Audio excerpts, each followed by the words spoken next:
अस्सलाम वालेकुम dear students. Organise science में एक बार फिर आपको वेलकम, जिसमें नहायत ही ऑर्गेनाइज और प्रिसाइज वे में आपको बायो सिखाई जाती है। तो चलिए आज का हम लेसन स्टार्ट करते हैं। क्या बच्चों आपने सोचा है कि एक प्लांट किस तरह एक बड़ा सा दरख्त बन जाता है और आपका बॉडी कैसे मूव करता है? प्यारे बच्चों, ये सब एक सेल से शुरू होता है। आपकी बॉडी एक छोटी सी लिविंग जानदार फैक्ट्री के मानद है। लेकिन क्या अभी आपने कभी और किया है कि एक एनिमल सेल और प्लांट सेल दोनों एक दूसरे से बहुत डिफरेंट होते हैं? चलें हम ये आज जाने की कोशिश करते हैं। तो हमारा आज का टॉपिक है comparison between plant and animal cell. सबसे पहले हम इसको एक डायग्राम से बच्चों समझने की कोशिश करते हैं। आपके सामने एक साइड पे एनिमल सेल है और दूसरी साइड में प्लांट सेल दिखाया गया है। डायग्राम में आप देख सकते हैं यहाँ पे कि न्यूक्लियस इस सेल के साथ भी है और प्लांट सेल के साथ भी है। इस तरह सेल मेम्ब्रेन एनिमल सेल में भी है और प्लांट सेल में भी, साइटोप्लाज्म एनिमल सेल में भी और प्लांट सेल में भी। इसका मतलब है ये थ्री थिंग्स या थ्री कंपोनेंट्स या थ्री ऑर्गेनेलिज ऐसी हैं जो हर सेल की ज़रूरत है। ये तीन ऑर्गेनेलिज दोनों तरह के सेल्स में शेयर्ड है, कॉमन है। तो हम पहले कॉमन चीज़ों को लेके चलेंगे और फिर जो डिफरेंट ऑर्गेनेलिज हैं या डिफरेंट कंपोनेंट्स हैं हम उसको लेकर चलेंगे। चूँकि कंपैरिजन है, कंपैरिजन में आपने सिमिलैरिटीज़ पर भी फोकस करना है और डिफरेंसेस पर भी फोकस करना है। तो अगर हम सिमिलैरिटीज़ की बात करें तो ये थ्री मेजर कंपोनेंट्स हैं, दोनों में एनिमल सेल में और प्लांट सेल में सिमिलर है। तो पहले हम इन थ्री कंपोनेंट्स को लेके चलते हैं। ये कंपोनेंट्स आप अच्छी तरह मैं ज़हन नशीन कर लें। नंबर 1 न्यूक्लियस, सेल मेम्ब्रेन और साइटोप्लाज्म। न्यूक्लियस आप देख रहे हैं एक लार्ज सेंटर राउंड ऑर्गेनेली है, सेल मेम्ब्रेन आउटर मेम्ब्रेन है और साइटोप्लाज्म एक जेली लाइक मटीरियल है जिसमें तमाम ऑर्गेनेलीज पाई जाती हैं या स्पेस प्रोवाइड करती है तमाम ऑर्गेनेलीज के लिए। अब हम इनकी तरफ डिटेल की तरफ चलते हैं।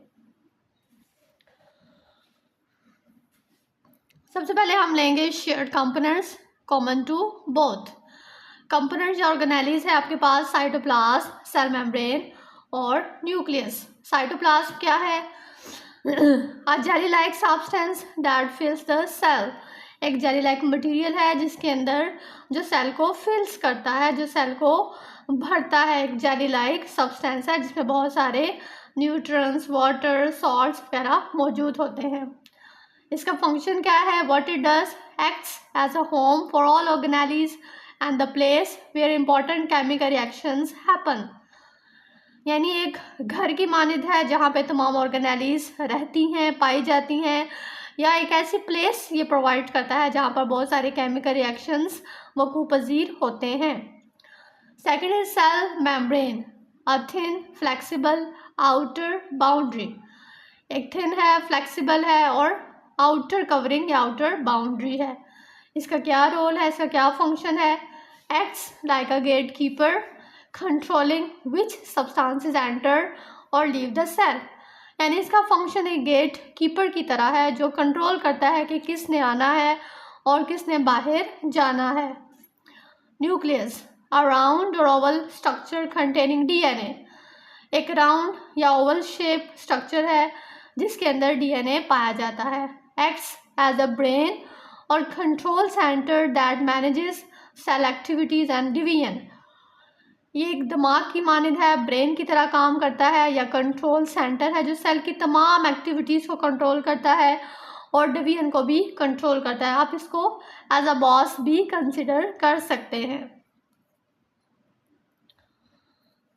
नेक्स्ट चलते हैं special components found only in plant cells. जहाँ पे आपको बेसिकली एक डिफरेंसेस का टेबल शो किया गया है। ये वो कंपोनेंट्स हैं जो सिर्फ और सिर्फ प्लांट सेल्स में पाए जाते हैं और एनिमल सेल्स में एब्सेंट हैं। Plants are special because they are solar power factories, क्योंकि वो लाइट एनर्जी को कैप्चर करके खुराक तैयार करते हैं। ठीक है, तो स्पेशल हैं, तो उनके पास हम स्पेशल कैरेक्टर्स भी हैं जो एनिमल सेल में एब्सेंट है। Number 1 is cell wall, Number 2, large vacuole. Number 3, chloroplast.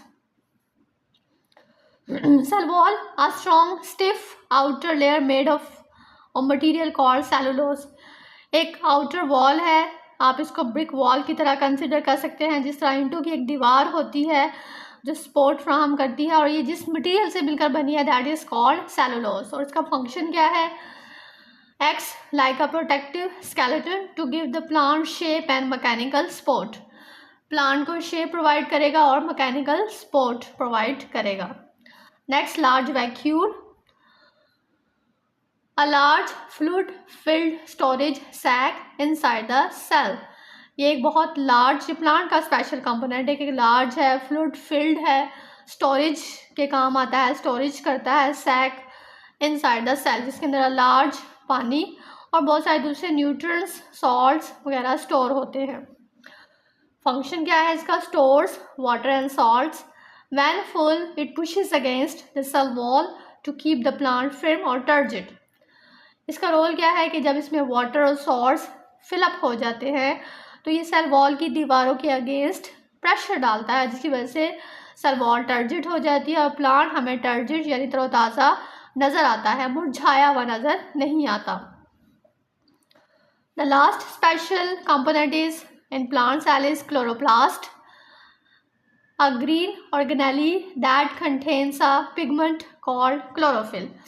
ये सोलर पैनल्स की तरह है, इनके पास ग्रीन ऑर्गेनेलीज होती हैं जिनको क्लोरोफिल कहते हैं और उनका काम होता है लाइट को कैप्चर करना. तो इसका फंक्शन देख लेते हैं. Acts like a solar panel that traps sunlight to help the plant create its own food through photosynthesis. ये सोलर पैनल की तरह रिएक्ट करता है जिसमें सनलाइट को कैप्चर करता है और उस सनलाइट को कैप्चर करने के बाद अपने लिए फूड तैयार करता है, जिस अमल को फोटोसिंथेसिस कहते हैं.